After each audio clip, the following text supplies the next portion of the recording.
Bonjour, bienvenue autour du pétrin. Je voulais vous remercier de vous être abonné. On est maintenant plus de 16 000 abonnés, on est sur une bonne lancée, on va continuer. Donc aujourd'hui, on va faire un pain brioché au raisin.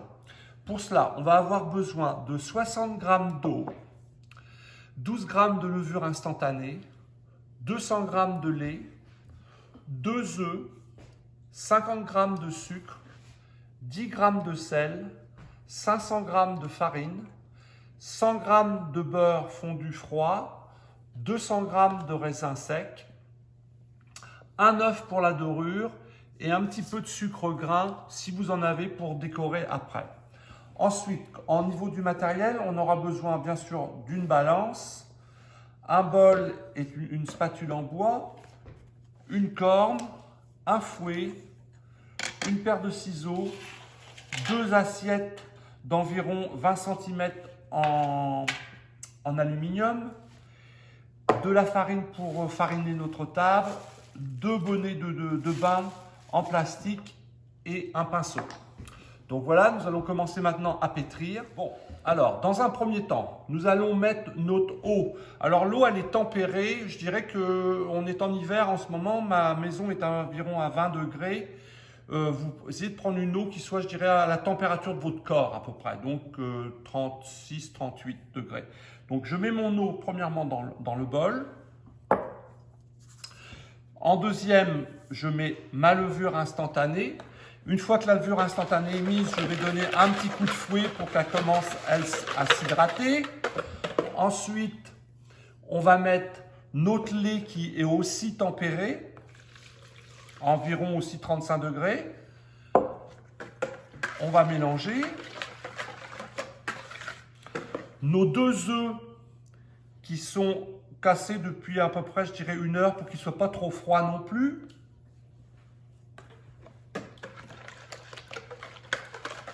Voilà, le sucre, nos 50 g de sucre,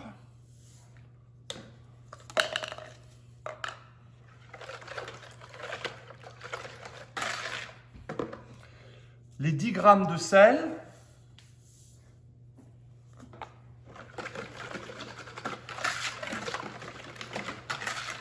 voilà, donc là on va avoir fini avec notre fouet, on peut le mettre à laver. Bon, maintenant, tous nos ingrédients ont bien été mélangés ensemble, sauf la farine et le beurre. Donc, nous allons incorporer nos 500 g de farine, tout d'un seul coup. Là, ma farine, je vais la mélanger avec ma spatule. Donc, je ne mets pas mon beurre dès le début, parce que sans ça, le beurre entourerait les grains de farine et empêcherait la farine de s'hydrater. Donc, on mélange ça. Voilà. Et vous voyez que dès que vous voyez plus de farine libre dans votre pâte, à ce moment-là, je vais incorporer mon beurre fondu froid.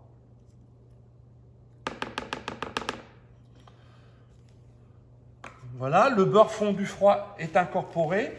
Et puis là, pendant environ 2 minutes, je vais travailler à incorporer mon beurre.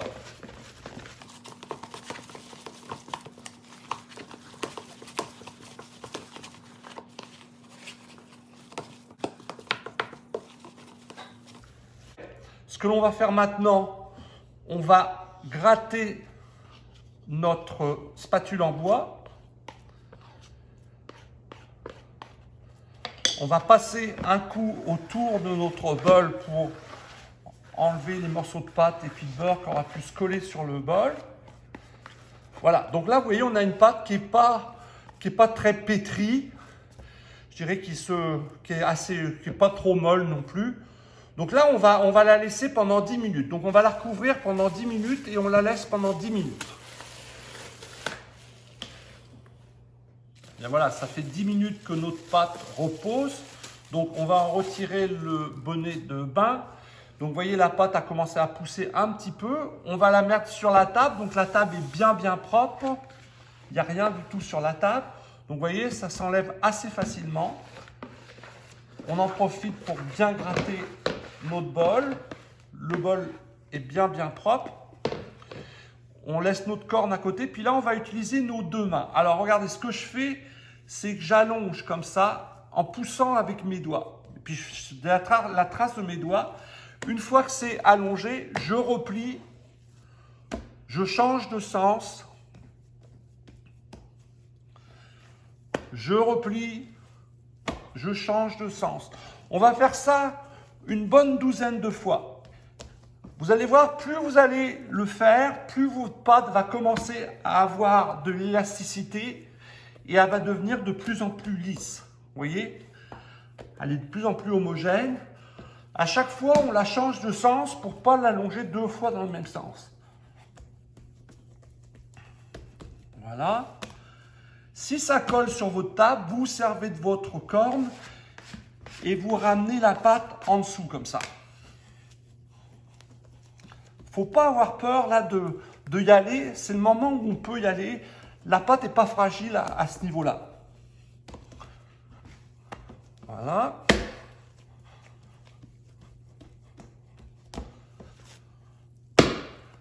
Donc quand on a fait ça une douzaine de fois, on va encore bien l'étaler une dernière fois. Donc là, si on voulait faire un pain brioché nature, ça serait le moment où on remettrait notre pâte en boule et puis ça serait terminé. Là, vu qu'on veut le faire au raisin, vous voyez, j'étale bien ma pâte. Je vais mettre mes raisins dessus. Voilà. Les raisins, je les étale bien partout sur la pâte.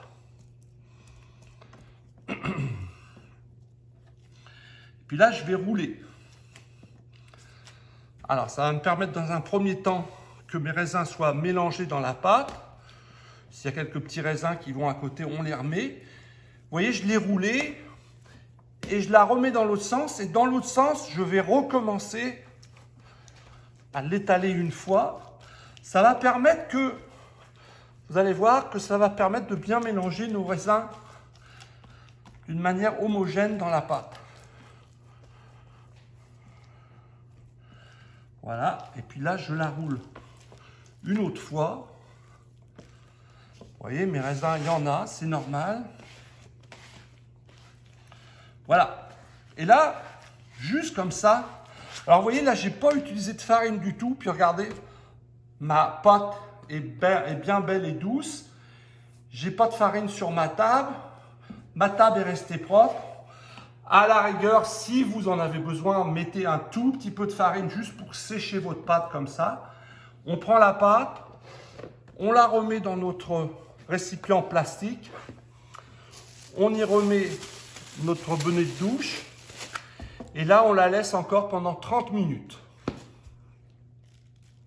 Alors, ça fait 30 minutes que notre pâte fermente. Donc, pour la fermentation, je l'avais mis dans un endroit assez chaud dans la maison. Donc, vous mettez ça près d'un radiateur ou quelque chose comme ça, un endroit assez chaud. Donc, vous voyez ma pâte là, ici, elle a bien commencé à fermenter. Donc, ce que l'on va faire, maintenant, on va mettre un peu de farine sur notre table. On va retourner la pâte, on va s'aider toujours de la... Ça se décolle bien parce que comme c'est un peu gras, les pâtes à brioche. Voilà. Donc, vous voyez, la pâte est comme ça sur la table. Là, maintenant, ce que je vais faire, je la dégaze légèrement. Je l'étale un peu comme si je faisais une pizza. Voilà. Donc là, vous voyez, je l'étale comme ça, sans l'écraser, juste l'étaler comme ça. Et là, maintenant, on va replier. On va dans le milieu, on prend une pointe, puis on revient comme ça. On fait le tour de la pâte de cette manière-là, un peu comme on avait façonné la miche en marmite. Vous voyez, on fait ça comme ça. On va retourner. La pâte est bien belle. On la remet. Et on est reparti pour une autre heure de fermentation. Voilà, ça fait 1 heure que notre pâte fermente. Donc, vous voyez, elle a bien gonflé, là. Donc là, maintenant, on va la sortir de notre récipient. Alors, on met un tout petit peu de farine sur la table. et on va la sortir délicatement. Hein. On essaie de surtout pas la plier. Vous voyez, ça sort bien, voilà, tout seul. Vous voyez, le bol, il est propre, hein, parce que la pâte est légèrement grasse, donc ça colle pas au bol. Donc ça, on a fini avec notre bol. Là, je vais diviser en morceaux de 100 grammes. Donc on va avoir normalement à peu près 12 morceaux, pas à peu près, 12 morceaux de 100 grammes, si les poids ont bien été respectés.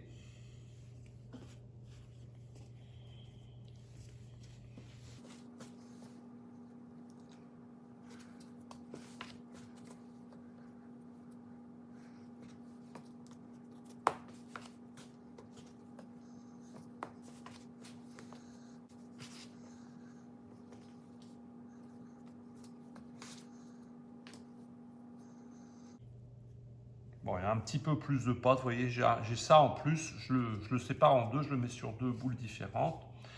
Donc là, nous avons nos 12 morceaux. On va ce qu'on appelle les pré-boulés.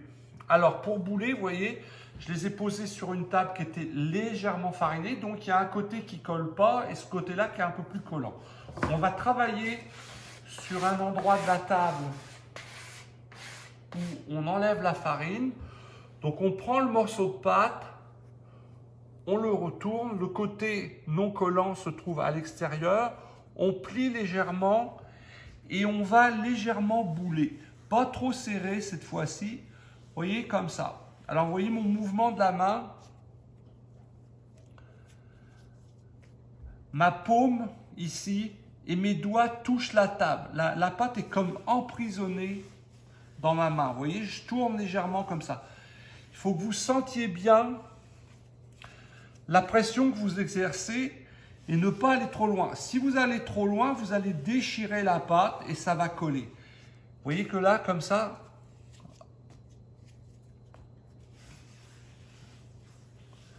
voilà, donc on va faire ça pour nos 12 boules. On ne les serre pas trop.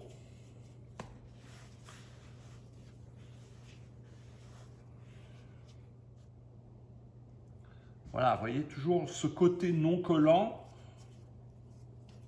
Vous enfermez le collant sur l'intérieur et on boule légèrement. Ça vous permet que vos pâtes vont être bien rondes. Ça va être plus facile pour le deuxième boulage. Et aussi, ça permet, vous voyez, d'enfermer les grains de raisin.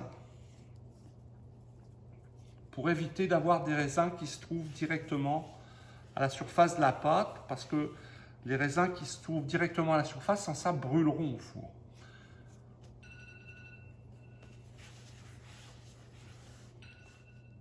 Voilà, toujours, vous voyez, tout doucement. Vous voyez, le côté sèche, comme le temps en rentrant à l'intérieur, une fois que c'est pratiquement formé, vous voyez, ma main vient bouler comme ça dessus. Voilà, donc nos 12 boules sont pré-boulées. Nous allons les recouvrir avec un plastique pour ne pas que ça croûte sur la table. Il y a des courants d'air. Là, on va les laisser pendant 10 à 15 minutes. Et puis après, on va les rebouler une deuxième fois pour le boulage final. Et on va les mettre en moule. Alors, un petit truc, pendant que votre pâte fermente, vous avez vos deux moules, vos assiettes en aluminium. Et puis là, on a le restant, le petit pot de beurre qu'on a utilisé tout à l'heure. Il y a toujours un petit peu de beurre qui reste dans le fond. Avec un pinceau, je m'en sers pour beurrer mes moules. Il est important de beurrer si on ne veut pas que ça colle. Alors, beurrez bien partout.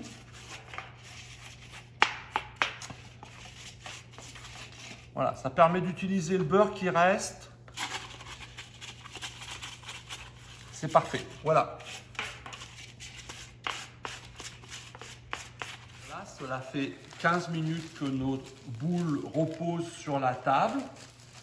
Donc là, on enlève le plastique. On va rebouler une deuxième fois pour avoir des brioches qui vont être bien rondes.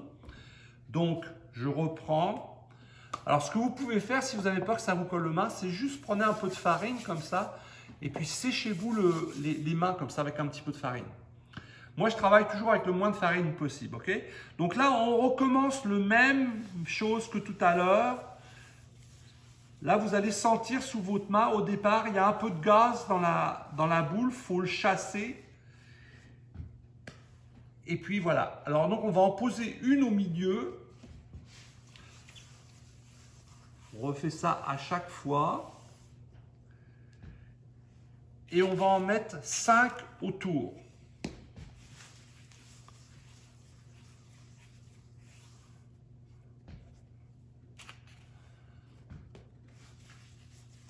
Vous voyez? Donc là, je le fais avec une main pour bien vous faire voir.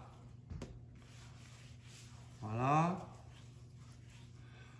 Vous voyez, ce qui est bien important là quand on boule, c'est d'avoir votre, toujours, hein, comme tout à l'heure je vous ai dit, la paume de la main et les doigts qui touchent la table et votre pouce la serre pour pas que la boule puisse sortir de sous votre main. Vous voyez, on emprisonne la pâte. Puis dès que vous sentez que la pâte se tend sous votre main, vous arrêtez avant que ça se déchire et que ça colle. Bon, vous voyez, comme ça, vous disposez comme ça 6 boules dans votre pâte. Alors bien sûr, quand vous aurez un petit peu plus l'habitude, on y va à 2 mains.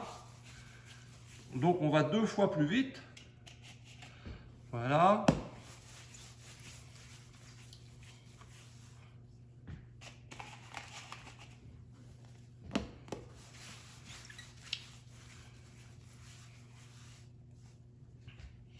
Alors les moules, hein, bien sûr, comme je vous ai fait voir tout à l'heure, on les a beurrés un petit peu. Donc vous voyez, ça nous fait nos 2 brioches. Maintenant, ce que l'on va faire, on va les recouvrir toujours avec nos casques de bain. Vous voyez, ça va juste par-dessus, c'est parfait. Faites attention que ça ne touche pas trop à la pâte. Voilà. Alors là, ce que je vous conseille, c'est de les mettre dans un endroit toujours pareil, assez chaud chez vous. L'idéal, c'est autour de 24-25 degrés. Si c'est un peu plus froid, c'est pas si grave que ça prendra juste un peu plus de temps à pousser. Donc là, normalement, c'est entre 75 minutes et 90 minutes avant qu'on les dore et qu'on les mette au four. Donc à tout à l'heure, juste avant la mise au four. Voilà. Alors là, ça fait 75 minutes que nos brioches sont en train de pousser. Je viens de retirer les plastiques. Il faut faire bien attention quand on retire les plastiques. Vous voyez, la pâte est, bien sûr, elle est plus souple que tout à l'heure, mais elle est encore un petit peu élastique. Donc, c'est parfait au niveau de la pousse. Donc, ce qu'on va faire maintenant, on va faire de la dorure. Donc, je casse mon œuf dans un verre. Là, je vais mélanger avec mon pinceau. On mélange bien. Donc, c'est l'œuf entier, hein, le jaune et le blanc. Voilà. Donc là, bien délicatement, on va dorer. Alors quand vous dorez, il faut mettre de la dorure partout, mais évitez d'en mettre de trop, hein. On ne veut pas avoir une omelette qui se forme au pied de la brioche. Alors vous faites bien attention, la pousse, hein, parce que bien sûr l'été, si vous avez une cuisine qui est à, je sais pas, 24, 25, enfin, quand il fait plus chaud, ça a tendance à aller un peu plus vite. Donc il faut bien les surveiller. Toujours éviter que ça soit trop poussé, parce qu'après c'est pas facile à manipuler. Donc là voilà, mes 2 brioches sont dorées. Maintenant je vais les couper un peu pour que ça développe mieux. Alors pour les couper, regardez, je coupe une fois dans le milieu comme ça, chaque brioche. Voilà. Une fois que j'ai coupé comme ça, je reprends de chaque côté de la coupe. Voilà, ça fait comme une croix sur chaque brioche.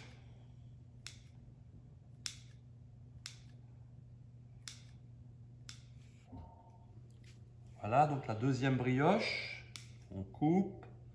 Voilà, hein, je vous rappelle, on coupe dans le milieu et puis après de chaque côté, de manière à faire une croix sur la brioche.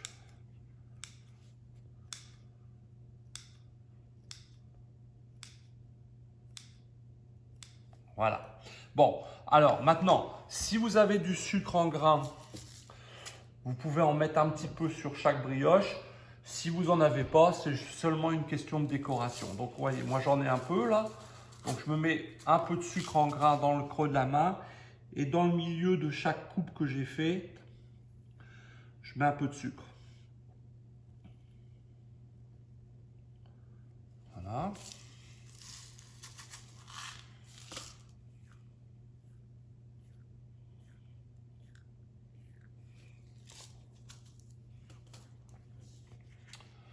Voilà, donc vous voyez, donc maintenant on va aller mettre ces brioches au four. Mon four, je l'ai préchauffé à 175 avec la convection.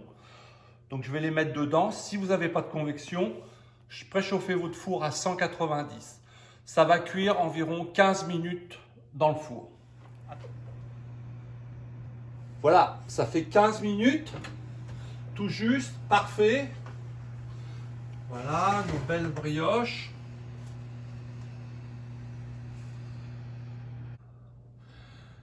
Donc, regardez. Alors, aussitôt sorti du four, moi, je les démoule de manière à ce que ça ne ramollisse pas en dessous. Vos moules, hein, vous pouvez vous en servir plusieurs fois. Vous les passez un petit peu à l'eau. Et puis, ça peut vous servir plusieurs fois. Donc, vous voyez, ça fait des belles brioches qui sont bien moelleuses. Le fait de faire 6 morceaux comme ça, chacun peut tirer son morceau pratiquement. Alors regardez comme c'est beau, là ils sont encore trop chauds pour être mangés, mais regardez cette belle structure là de brioche. Vous allez voir comme c'est moelleux et bon, ça se conserve facilement 2 jours. Une fois cuite et refroidie, vous pouvez aussi les congeler puis les ressortir pendant une dizaine de jours après, les faire réchauffer, c'est merveilleux. Bon appétit et puis à bientôt sur notre chaîne Autour du Pétrin.